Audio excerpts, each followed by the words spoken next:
বর্ণাঢ্যদের খাদ্য সহায়তা দিতে বাজারে বেড়েছে শুকনো খাবারের চাহিদা। এতে দাম বেড়েছে মুড়ি, চিড়া ও গুড়ের। শনিবার রাজধানীর কারওয়ান বাজারে বিক্রেতাদের সঙ্গে কথা বলে এসব পণ্যের স্বল্পতার কথা জানা যায়। বিক্রেতারা জানিয়েছেন, শুক্রবার রাত থেকে চাহিদা বাড়ে, সরবরাহ কম। বাজারে প্রতি কেজি খোলা মুড়ি ৬৮ থেকে ৭৫, চিড়া ৬৫ থেকে ৭০ টাকায় বিক্রি হচ্ছে। খেজুরের গুড় ১২০ থেকে ১৩৫ টাকায়, আর আখের গুড় বিক্রি হচ্ছে ১২০ থেকে ১৬০ টাকায়।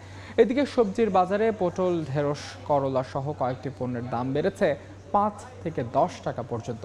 পেঁয়াজে বেড়েছে ১০ থেকে ১৫ টাকা। তবে একদিনের ব্যবধানে কমেছে মরিচের দাম। শুকনো পণ্য বেচাকেনার খবর জানাতে কারওয়ান বাজারে আছেন সহকর্মী ফরহাদুল রহমান। সরাসরি যাচ্ছে তার কাছে। ফরহাদ, কারওয়ান বাজারে আছি। এই মুহূর্তে আমরা আছি মুড়ি, চিড়া এবং শুকনো খাবার যেই অংশটিতে বিক্রি হয় সেখানে।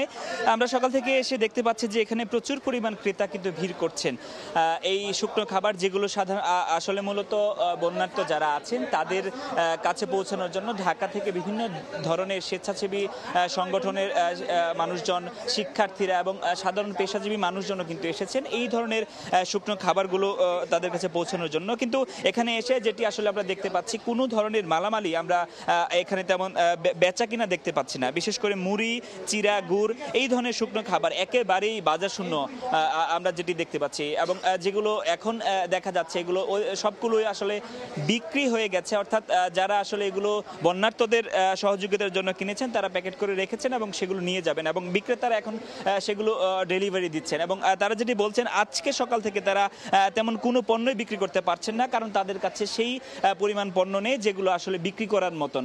বরঞ্চ গত ২-৩ দিন আগে যেগুলো তারা যেগুলো বিক্রি করেছেন সেগুলো আজকে ডেলিভারি করছেন। এবং তারা যেটি বলছেন, মিলগেট থেকে তারা পণ্য যেই রকম চাহিদা তারা দিচ্ছেন সেই পণ্য তারা পাচ্ছেন না। এবং ক্রেতা যারা আছেন তারা অভিযোগ করছেন প্রায় প্রতিটি পণ্যেই, বিশেষ করে মুড়ি, চিড়া এবং শুকনো যে কোনো ধরনের খাবার যেগুলো আছে সেগুলোতে ৫ থেকে ১০ টাকা কেজিতে। অর্থাৎ এই ২-৩ দিনের ব্যবধানে যখন বন্যার্ত মানুষের জন্য সহযোগিতার হাত সারা দেশ থেকে মানুষ বাড়িয়ে দিচ্ছেন, ঢাকা থেকে বিভিন্ন পণ্য নিয়ে ট্রাক বোঝাই করে জিনিসপত্র নিয়ে যাচ্ছেন, সেই মুহূর্তে এইসব পণ্যের দাম কিন্তু বেড়ে গেছে। তবে বিক্রেতারাও সেটি স্বীকার করছেন যে ৫ থেকে ১০ টাকা প্রতিটা পণ্যেই বেড়েছে। বিশেষ করে তারা বলছেন যে তারা প্রয়োজনীয় পণ্য তারা পাচ্ছেন না, সেটি তারা দাবি করছেন।